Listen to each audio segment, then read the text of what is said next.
Assalamualaikum warahmatullahi wabarakatuh. Perkenalkan, nama saya Ulil Albab dengan NIM 191020211026. Saya di sini akan membuat video tentang penjelasan soal UAS pada materi kuliah K1 yang diampu Bapak Saifuddin. Setelah sepeninggalnya Mbah Haji Bisri Samsuri di kepemimpinan Rois Am PBNU mengalami kekosongan. Dari situ tak otomatis wakilnya langsung menggantikan karena harus ada forum khusus untuk memilih untuk menetapkan Rois Am PBNU.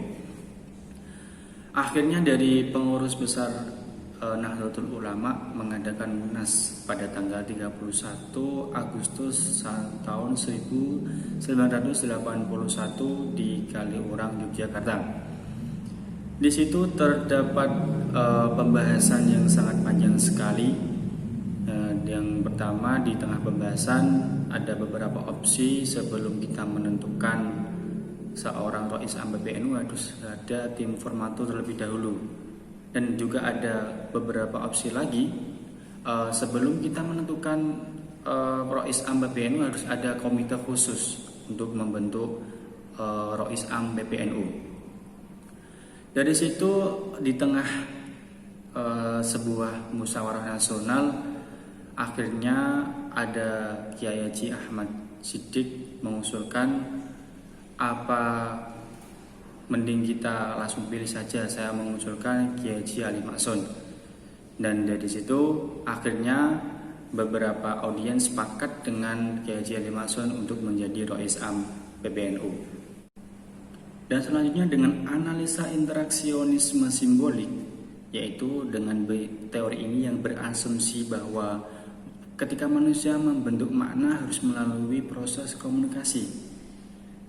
Dengan melihat kronologi terpilihnya Mbah Ali Maksun sebagai Rois Am PBNU, di situ sudah jelas bahwa terdapat analisa berdasarkan teori interaksionisme simbolik. Karena apa? Pada saat pemilihan Rois Am PBNU yaitu Mbah Haji Ali Maksun harus dengan melalui proses interaksi sosial atau dengan proses forum khusus. Dimulai dari Bapak Presiden Soeharto dengan mengeluarkan kebijakan politiknya, yaitu semua ormas harus menggunakan asas tunggal Pancasila. Dari situ dari organisasi NU sendiri melakukan Munas Musyawarah Nasional di Situbondo dengan membahas terkait dengan Pancasila sebagai asas tunggal organisasi. Dari Munas tersebut ada beberapa ulama yang berpendapat yaitu menerima, dan ada beberapa ulama yang berpendapat tidak menerima Pancasila sebagai asas tunggal. Dari Munas tersebut terdapat 36 peserta yang menerima Pancasila sebagai asas tunggal 2, dan selebihnya tidak menerima sebagai asas tunggal. Yang tidak menerima sebagai asas tunggal berpendapat bahwa kita tidak boleh mengubah ADART karena dikhawatirkan nanti terjadinya azmah diniyah, yaitu terkait dengan kehancuran golongan Ahlus Sunnah wal Jamaah, karena ADART sudah dibuat dari ulama-ulama terdahulu. Dan ada juga yang berpendapat yaitu Pancasila bersifat nasionalis sedangkan Islam tidak demikian, karena itu asas Islam tidak bisa diganti oleh asas Pancasila. Dari pendapat tersebut akhirnya Kiai Ahmad Siddiq berpendapat mencoba menjelaskan pemikirannya, dasar pemikirannya, yaitu NU itu membenarkan Pancasila berdasarkan syariah, bukan semata-mata pada ajaran akidah dan syariah Islam. Atau logika sederhananya, diibaratkan NU itu makanan yang sudah 38 tahun tidak perlu ditanyakan halal dan haramnya. Jadi pendapat Mbah Kiai Ahmad Siddiq akhirnya mendapatkan restu dari Kiai Ali Maksun, Kiai Ali Masuri, dan Kiai As'ad. Dari situ akhirnya para peserta di Situbondo menerima Pancasila sebagai asas tunggal organisasi.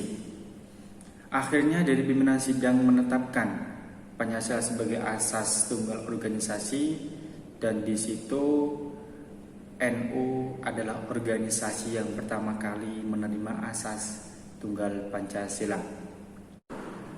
Yang selanjutnya saya akan menjelaskan soal nomor 5 terkait dengan bagaimana pendapat Mbah Kyai Haji Ahmad Siddiq berpendapat bahwa Pancasila tidak bertentangan dengan agama. Yaitu pendapatnya adalah Kyai Haji Ahmad Siddiq berpendapat di dalam nilai-nilai luhur Pancasila sudah tertera, sudah baik di dalam agama. Karena apa? Di dalam nilai-nilai luhur Pancasila terdapat dengan persatuan, keadilan sosial, kemasyarakatan, serta keagamaan dari nilai ketauhidan. Dari situ, dari pendapat Mbah Kyai Haji Ahmad Siddiq sudah tertera jelas bahwa nilai-nilai luhur Pancasila, bahwa asas Pancasila itu tidak bertentangan dengan agama.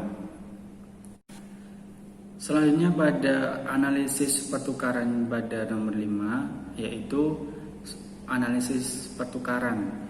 Sebelumnya analisis pertukaran adalah sebuah proses interaksi sosial yang memunculkan suatu fenomena baru dari interaksi tersebut.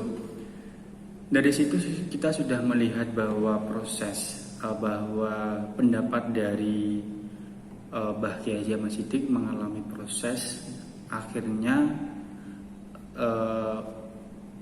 diputuskannya Pancasila sebagai asas tunggal organisasi.